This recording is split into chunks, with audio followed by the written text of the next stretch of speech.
Have you seen the movie where the protagonist discovers her 20-year marriage is over because her husband drops a "we need to talk" on her while she was probably thinking about what to have for dinner? Yeah, just like that, cold. Monica stands there with a look of, I don't understand what just happened. And before she can even process that she's now single, the movie throws us into a scene where her friends, who clearly have nothing better to do with their lives, decide that the solution to her trauma is signing her up for a dating app called Kiss Me. If your husband decides he'd rather have a younger software update, what do? Cry. Go to therapy? No, friends. In the universe of Mexican cinema, if you get divorced, you have to sign up for yoga classes, learn a dead language, and finally get an intervention from your friends. Because of course, the most logical thing after having your heart broken is to let three people, who probably have relationships just as toxic as yours, decide who you're going to sleep with next Tuesday. A solid 10 out of 10 in emotional intelligence, a woman in her mid-40s, supposedly intelligent and a style editor, behaving as if she just discovered fire. Monica is, according to the film, an analog woman. Analog? Monica? Please, it's not. Like she writes letters with a quill pen or lives in a cave. Her only crime was being disconnected. While you and I were losing our dignity on Tinder, she was, living. But surprise, the screenplay throws a bucket of cold water on us. In the age of algorithms, real life doesn't count. If you don't have a 150-character bio and 3 beach photos, you're simply invisible. It's that wonderful modern dystopia where if the algorithm can't find you a partner, you've officially ceased to exist for society. How romantic. And here come the rules. Because every romantic comedy needs arbitrary rules to keep the plot from ending in 10 minutes. Same restaurant, because who has the energy to Google another one? Same dress, saving on dry cleaning. Very eco-conscious of you, Monica. One emergency call, the good old "my cat is on fire, I have to go," and the golden rule, 1 man per week. Why 1? Why not 3 or none?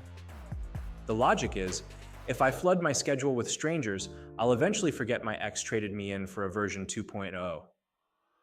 Brilliant strategy. What could possibly go wrong? 100% original. Sure, because the most logical thing during a midlife crisis is to turn your life into an Amazon catalog where every week a new package arrives that most of the time comes defective. If there's one thing this movie does well, it's destroying the contemporary male ego. Monica steps out onto the minefield, and what she finds is a gallery of characters who look like they were pulled straight from a Twitter nightmare. Get ready for the parade of horrors, because the Kiss Me catalog seems curated by Satan himself. First up, the textbook narcissist. The kind of guy who only uses his mouth to talk about his abs while chewing on an organic lettuce that costs more than your rent. Because nothing's more seductive than being indirectly called fat while someone munches on grass. This is where Ana de la Reguera begins her recital of "Please swallow me whole" faces. It's the first time we see Monica crash into the wall of modernity. She's not looking for a husband. She's in a job interview to join a nutrition cult. Then comes the god-level vegan, who shoots you looks of hatred and criminally judges you for the simple sin of breathing near a cow. My personal favorite? The football encyclopedia, a guy who has memorized every stat from the 1994 Thai League, yet has never encountered the concept of wearing deodorant. And of course, the crown jewel, the 45-year-old entrepreneur living in his mom's basement, waiting for the hamster sock market to finally blow up. Top marks in business vision champ. Are these seriously the prospects? It's as if the app's algorithm was configured by your worst enemy. The film raises the question, have we lost the ability to be functional human beings? Or were we always this pathetic and the apps just made it obvious? Beneath all the humor, there's an uncomfortable truth. Emotional overexposure. The movie spits in our faces how we've turned dating into an Amazon catalog. Monica feels insecure because she knows that on Kiss Me, she has to sell herself like a luxury item, filtered photo, a deep quote stolen from Pinterest, and the classic "I love puppies." Bravo. Another carbon copy of humanity. What the film is really telling us, between Amanda Miguel songs, is that the true terror isn't running into a lunatic, but running into someone who forces you to take off your digital mask and show who you really are when nobody's giving you a like. Let's talk about music, but grab your tissues and warm up your voice, because there's no reggaeton here.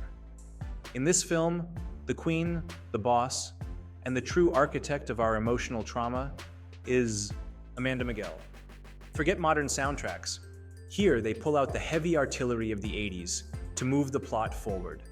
And honestly, it works.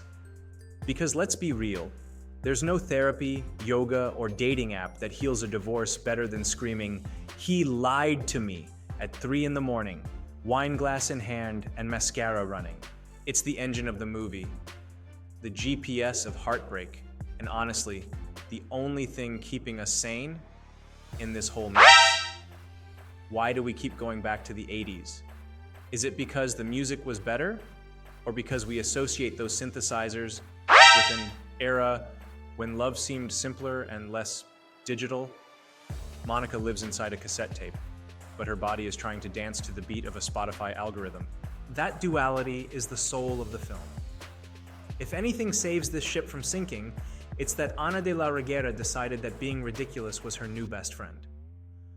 Forget the diva. Here we have a woman who bumps, falls, and physically humiliates herself out of love for the script. It's that pure, unapologetic recklessness that makes Monica feel real. Monica isn't the perfect catalog divorcee. She's a human disaster who makes mistakes and trips, literally. You laugh because her heel gets stuck in a manhole cover, but watch out. Because when the laughter fades and you see her alone in her living room wondering when her life turned into a joke, that's when the film lands a gut punch.